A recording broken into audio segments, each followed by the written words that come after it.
You see, Parashat Behaalotcha. It's very interesting in Parashat Behaalotcha when we go through the parasha, you see by Shishi, Perek Yud, Pasuk Lamed He, there is the Nun Hapucha, is the Nun that's turned over in the Sefer Torah, and there are two Pesukim, and after that there is another Nun that is turned over.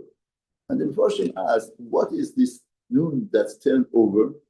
In other words, make it distinguish these two Pesukim. Now, one Tana says in the Gemara that the Nun means that's it, one Sefer for itself. And Shema Amelia says that Akadosh Baruch Hu made 7 pillars in the world, and the Mepharshim said, what 7 pillars? 7 sifrei Torah. Always we are accustomed to saying that there are 5 sifrei Torah. Bereshit, Shemot, Vayikra, Vayimra, Devarim. But really, in reality, in different versions, Sefer Bamidbar, there are 3 sefarim. One from the beginning till Vayibimsa Haron. Then, from after Bimsa Haron, 2 Pesukim is 1 sefer. This, if we divide Bamidbar 3 sefarim, then it comes out that we have 7 sefarim. Amudah Shiva. Now, everybody is amazed. How come these 2 Pesukim are 1 sefer? And we thought that Sefer Torah means Sefer Mitzvot. And now in these 2 Pesukim, there is none mentioning of any mitzvah. How is it? Now the Pasuk says, when the Aaron is journey, Moshe said, Kuma Hashem, arise Hashem, and they scattered all of your enemies. And they flee. Your enemies, your enemies, those who hate you,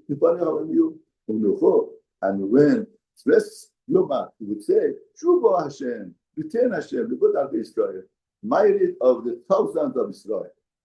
So basically saying that Moses is talking about when Aaron is moving, and Moshe Kumo Hashem says they will fight with our enemies.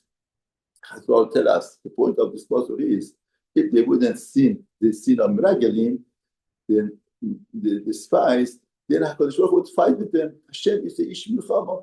We didn't need any weapon to capture all of the 7 countries. But because of the Chet of Meragelim, because of the spies, we lost it. Without that, we didn't have to fight, and Hashem would fight for us. It was the fact that HaKadosh Baruch Hu makes our battlefield and prepares the airless soil for us. That's a great relationship. Like a husband, Chazal say, like husband prepares the home for wife to come. When husband creates a home for a wife to come, it's not just a building out of bricks, out of ceiling, out of the plumber, painting, and this. It's not a house, it's a home. Home means I'm providing something for you, wife, that you could develop yourself. You could become great. You could build up a foundation here and a root full of blossoms, full of fruits. That's the home that the husband creating. Therefore, in that lies everything. What does the wife want? The wife wants from the husband to create serenity, to create a home full of serenity. All of the enemies, all of the attackers, all of the things would not be there, and the home to be serene. Imagine somebody buys the best house for his wife, but there is attack all over. The missiles are coming from all sides, but it's full of jewelry, full of monuments, full of beautiful and painting. Means nothing. But the most important thing is to be serene and serenity, having the harmony at home. That's the most important thing that is. Now, one of the sefarim is to understand our relationship with Baruch Hu. Hashem didn't put us in jungle, and we don't know how to deal with this jungle. Hashem put us in a house full of chokhmah, full of wisdom, and mudah shiva. It is seven types of chokhmah in this house that to give us guidance, to elevate us, to make us grow. Now, 2 ladies go to 2 houses. One lady look at everything and says, "Oh, my husband is so stingy. Put this, put that. Oh, my husband is this." Another lady goes and says, "Oh, wonderful, so wonderful. Did this. Oh, wonderful. They did it. Everything he did for me, not for himself." Perspective. and makes the home to be different home. You know, in New York, there is carpool.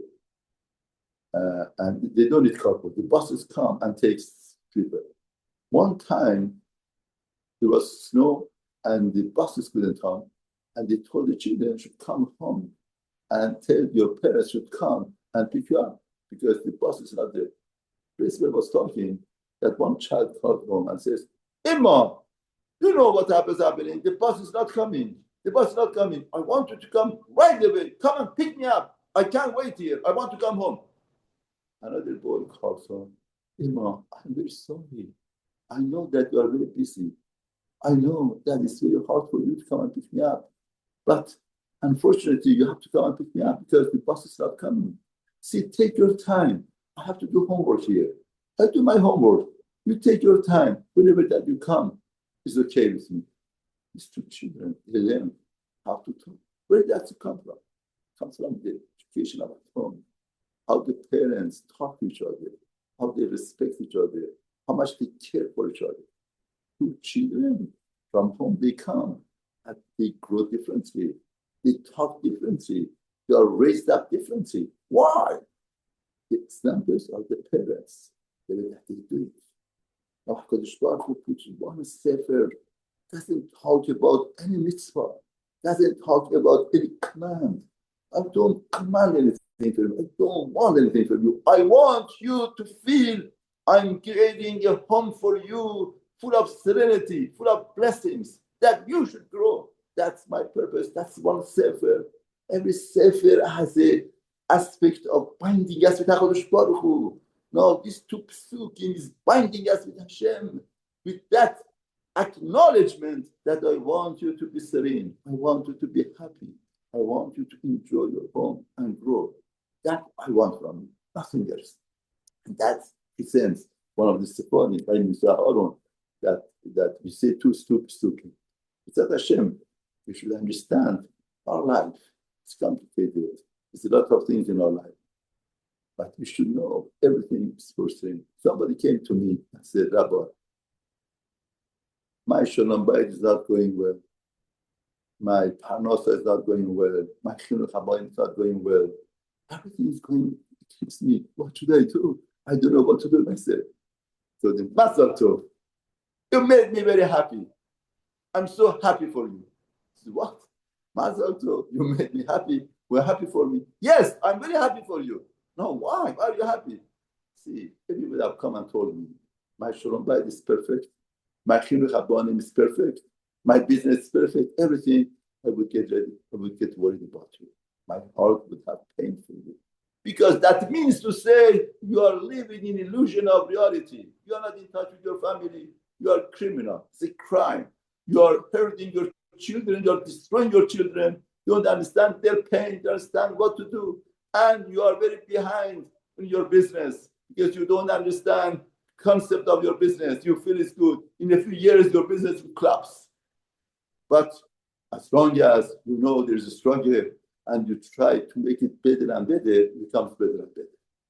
Like the Gaon says, life is a journey going upstairs and downstairs. If you feel that it's easy, you are coming down the stairs. But if you feel it takes your energy, it takes your koach, you have to work hard, you have to toil, then that means you're going upstairs, going higher and higher. It's that Hashem, all of us, we should be zoche to go higher and higher in life, not to come down from life. It should be zechud amet for all the Ham Yisrael.